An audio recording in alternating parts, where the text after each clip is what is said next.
George Russell is that type of guy. Ya, gue gak tahu apakah tren ini masih rame atau enggak, tapi anyway, ya, Rusli adalah tipe orang itu di mana dia datang ke F1 membawa hype yang gede. Bagaimana enggak ya kan, juara GP3 dan F2 di tahun pertamanya, atau musim rookie-nya. Jadi banyak orang akan melihat dia sebagai pembalap yang bertalenta dan calon jurdun di masa depan. Selama di F1 itu membuktikan mengapa hal itu adalah benar. Nge-carry mobil Williams selama 3 musim, dan sekarang berada di Mercedes untuk membuktikan potensinya. Namun, di musim keduanya bersama Mercedes, kok malah nurun si Rusli ini? Dan sekarang ini gue akan bahas ya, ada apa dengan George Russell?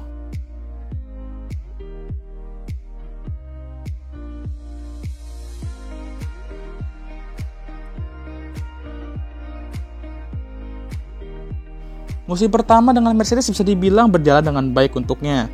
Dia mampu nyaman dengan mobilnya dengan cepat ya.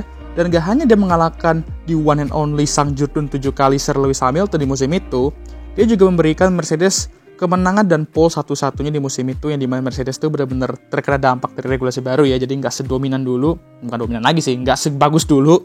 Ya, bukan saat yang tepat tentunya bagi Rusli untuk datang ke Mercedes. Pengennya ikut mendominasi di depan, tapi nyatanya malah mendominasi porpoising terbesar. Tapi secara keseluruhan ya, musim pertama dengan Mercedes bagus lah. Bisa mengalahkan Lewis itu merupakan pencapaian yang bagus dan gak semua pembalap bisa melakukan itu. Apalagi Lewis itu juga sebenarnya di musim itu gak jelek-jelek banget. Jadi not bad. Menuju 2023, Mercedes berharap dengan Black Arrow mereka yang kembali musim ini bisa juga kembali bersaing di depan, sama kayak pas mereka masih di Black ya, Black Arrow. Mereka berharap bahwa konsep zero pot mereka beneran bisa bekerja juga. Tapi nyatanya ya beneran bekerja sih. Bekerja untuk membantu Red Bull dominasi tapi. Musim ini Mercedes tuh nggak hanya harus mengkhawatirkan dominasi Red Bull dan persaingan ketat mereka dengan Ferrari. Tapi terdapat tantangan baru dari Aston Martin dan nantinya McLaren juga. Bahkan saking sangarnya Aston Martin di awal musim, terdapat rumor bahwa Mercedes tuh bisa juga memberikan mereka mesin terkuat agar mereka bisa lebih menantang Red Bull. Jadi kayak ada perwakilan gitu dari Mercedes ya kan. Tapi sepertinya itu ya hanya rumor aja. Lalu bagaimana performa Rusli musim ini? Sebenarnya awal musim, Rusli itu mampu tampil oke dan mengungguli Lewis, khususnya di qualifying. Dia juga sempat memimpin balapan di Australian Grand Prix sebelum akhirnya timing red flag tidak menguntungkan strateginya. Dan akhirnya mesinnya juga malah kentut ya kan ya di setelah itu dan di DNF. Lalu dia sempat meraih podium di Spanish Grand Prix, dimana dia start dari luar top 10 juga saat itu. Tapi ya itu aja momen tingginya di musim ini. Selain dari itu, emang kayak gimana bang? Oh, tinggi juga. Bikin fans emosi tinggi tapi.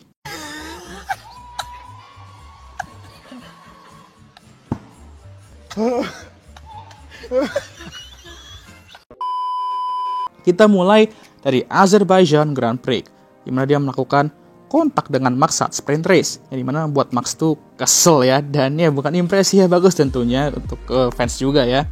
Lalu dia sempat spin saat cuaca tricky di Monaco, yang dimana dia bisa aja meraih podium ya kelihatannya kalau saat itu dia nggak spin. Dia sih bilangnya kayak gitu. Lalu crash dengan barrier di Kanada tentunya juga merugikannya, karena dia saat itu juga berada di posisi untuk bersaing untuk podium. Lalu diganggu oleh kemacetan di Hungarian Grand Prix saat qualifying dan membuatnya KO dari Q1 sementara rekan timnya dapat pole, ya itu juga meh. Lalu yang membuat fans makin emosi ialah momen di qualifying Belgian Grand Prix dan di sprint shootout juga, di mana dia menahan Lewis.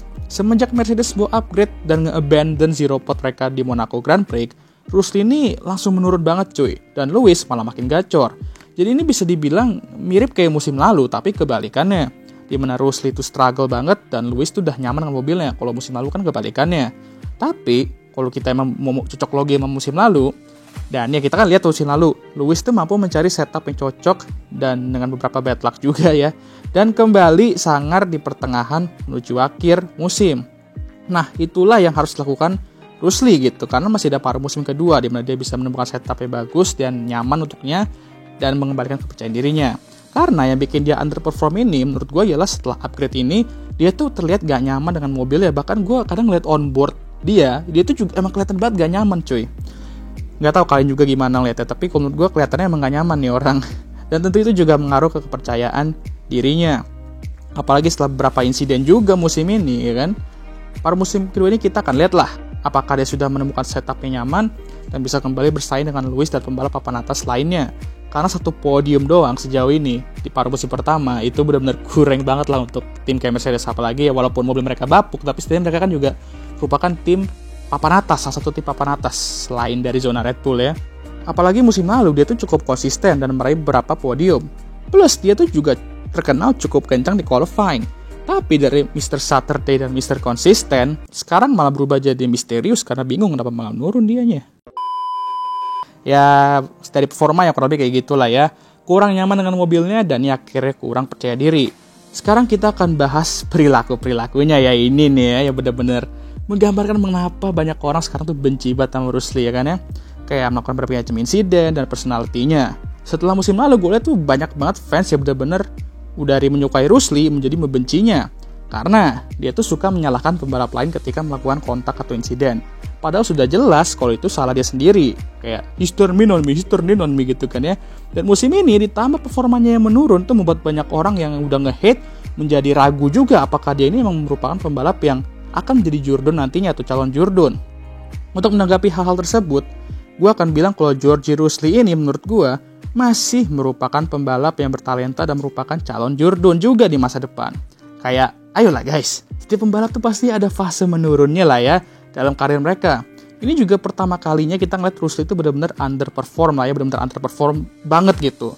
Banyak orang lupa kalau dia tuh adalah pembalap yang menghibur kita pasti masih di Williams ya. Ketika dia menderek mobil tuh ke starting gede tinggi saat qualifying, kayak tembus ke Q2 atau Q3 bahkan, dan meng-out-qualified GOAT kita tercinta kan.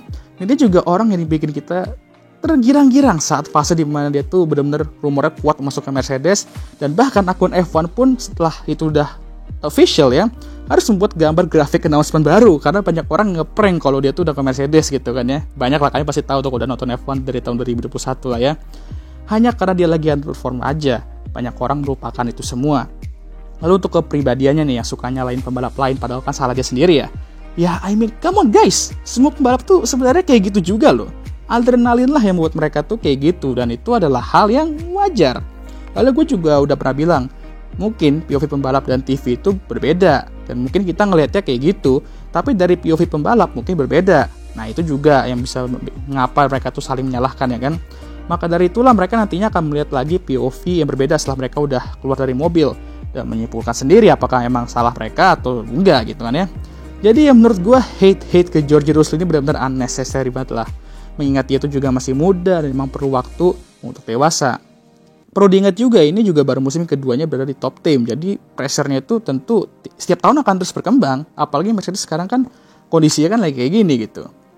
Tapi bang, dia kan juga melakukan kesalahan mulu dan merugikan dirinya sendiri juga. Udah gitu pengen kesel pembalap lain juga. Oke itu benar, tapi apakah kalian lupa kalau Max Verstappen dulu juga seperti itu? Jangankan Max Verstappen, pembalap-pembalap hebat pasti ada fase di mana mereka tuh selalu membuat kesalahan besar dan merugikan tim dan dirinya sendiri dan pembalap lain bahkan. Kalau pembalap terbaik F1 yang sekarang aja kayak Max nih ya, pernah melalui fase itu, pembalap kayak Russell itu juga pasti akan melalui fase itu dan itu normal. Namanya pembalap muda pasti butuh menjalani yang namanya proses. Yang terpenting ialah apakah dia mampu menunjukkan progres yang baik nantinya. Kalau iya, ya bagus karena itu yang nanti kita akan lihat dan kita tunggu-tunggu.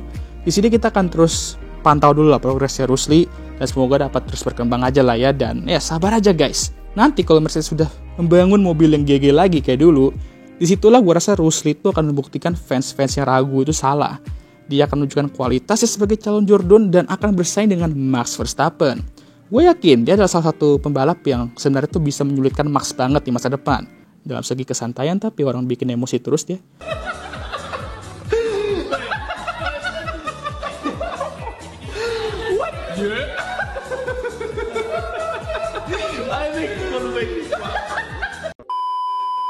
Oke lah, sekian video kali ini. Semoga aja Russell bisa comeback lah ya di paruh musim kedua dengan baik. Sebenarnya Mercedes tuh mampu berada di P2 di Constructor tuh karena pembalap mereka juga sih.